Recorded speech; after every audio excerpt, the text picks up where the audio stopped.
will hurt you for this. I am the sword in the darkness. Lion doesn't concern himself with the opinions of the sheep. Let me give you some advice, bastard. Chaos isn't a pit. Chaos is a ladder.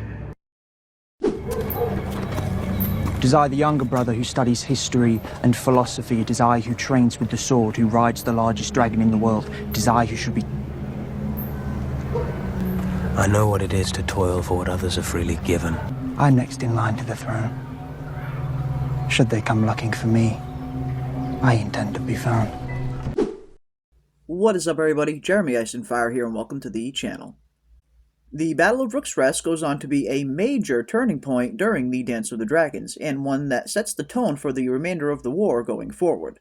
And now that the battle is officially in the books, how exactly will the aftermath play out? And in particular, who exactly will go on to govern the realm now that Aegon II is incapacitated and unable to carry out his duties as king? In episode 1, we saw that Aegon lost his firstborn son and heir during the dreaded Blood and Cheese event.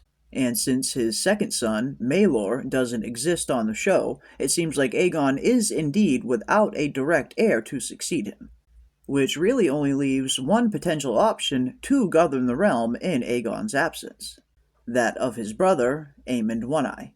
And I really hope that this is the direction the show takes it in as well, especially considering the added nuance that the show added to the Battle of Rooks Rest, and in particular to the relationship between Aegon and Aemond, with Aemond seemingly purposely blasting his brother Aegon out of the sky, adding even more complexity to an already complicated relationship between Aegon and Aemond. In a behind-the-scenes feature for Episode 4, actor Tom Glencarney, who plays Aegon II on House of the Dragon, stated that in that moment, all of his worst fears about Aemond came to pass. So it seems like there was always a small part of Aegon that knew that Aemond could potentially betray him at some point. And from Aemond's point of view, you could totally understand why he might hold a little bit of a grudge against his brother. Especially considering as recent as the previous episode, Aegon was scolding and making fun of Aemond just like he did when they were children. So I have to imagine there was probably a lot of pent-up resentment on Aemond's side that he held against his brother, that seemingly all came out during the Battle of Rooks Rest. So if nothing else, it's going to be very interesting to see how these two brothers navigate these complicated waters when and if Aegon does eventually come to. And then, of course, there is the subject of Aemond himself and what kind of ruler he will make compared to his brother Aegon. One thing we notice pretty early on about Aegon's rule is that he is wildly unqualified for the position of king, which is actually understandable when you stop and think that he was never actually prepped for this position to begin with. When Viserys was alive, he was firmly in position that Rhaenyra would succeed him, hence bringing Rhaenyra to a lot of small council meetings and truly prepping her for the position of being queen at some point. Whereas Aegon unfortunately did not receive that same treatment and was very much thrown into the deep end when he became king. Aemond, on the other hand, is another matter entirely. We saw at the end of Season 1, Aemond very much thought himself much more suited to be king than his brother, as Aemond describes spending his entire youth studying the histories, training with the sword and shield, and of course, mastering the largest dragon in the world, all of which has convinced Aemond that he is a far better choice to be king than his brother Aegon.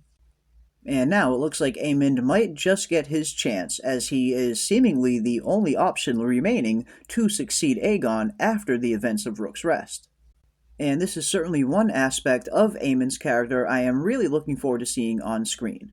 Ewan Mitchell has created such an interesting and complex character in Aemond Targaryen that I'm really looking forward to seeing what this character is going to look like now that he is the one calling the shots and is essentially in charge of the entire realm as Prince Regent. In Fire and Blood, it is stated that once Aemond takes up the Iron and Ruby crown of King Aegon the Conqueror, he states that it looks better on him than it ever did on his brother Aegon. And based on some of these Episode 5 promo shots, it looks like we can indeed see Aemond in the throne room in Episode 5. And just what kind of leader will Aemond be in the long run? Will he be rushing the green forces into the heat of battle? He is, of course, riding the biggest dragon in the world, which has made him very bold in the field. Or will he be a little bit more strategic in his thinking? I could potentially see it going either way. On one side, Aemond is fire and blood, and the mounting of Vhagar has created a certain hubris within Aemond, making him feel like he is almost indestructible at times. Although we have seen the more cerebral side of Aemond as well, especially in the sense of he and Crispin Cole cooking up an ambush of one of Rhaenyra's dragons at Rooks Rest. So which Aemond will we see going forward? The Aemond that is fire and blood and a true dragon rider that will bring his rage and fury down to each corner of the Seven Kingdoms? Or could we potentially see a more reserved Aemond, one that thinks a few steps ahead before rushing into battle? At this point, your guess is as good as mine, but one thing's for sure, I cannot wait to see where Aemond's character goes from here. And definitely leave your thoughts and comments down below. If Aemond is made Prince Regent on the show, just what kind of ruler do you think he will make in the long run? But that is going to do it for our quick breakdown on the future of Aemond Targaryen and where his character could potentially be heading on House of the Dragon. And if you enjoyed this video, don't forget to leave a like on your way out and consider subscribing to stay up to date on all of our upcoming content. And until next time, keep those tinfoil hats on, folks, and I will see you on the next one. We cannot challenge King's Landing without the Riverlands. Our terms are simple. Bend the knee to me, or your house burns. The path I walk has never been trod. What we must do now is terrible.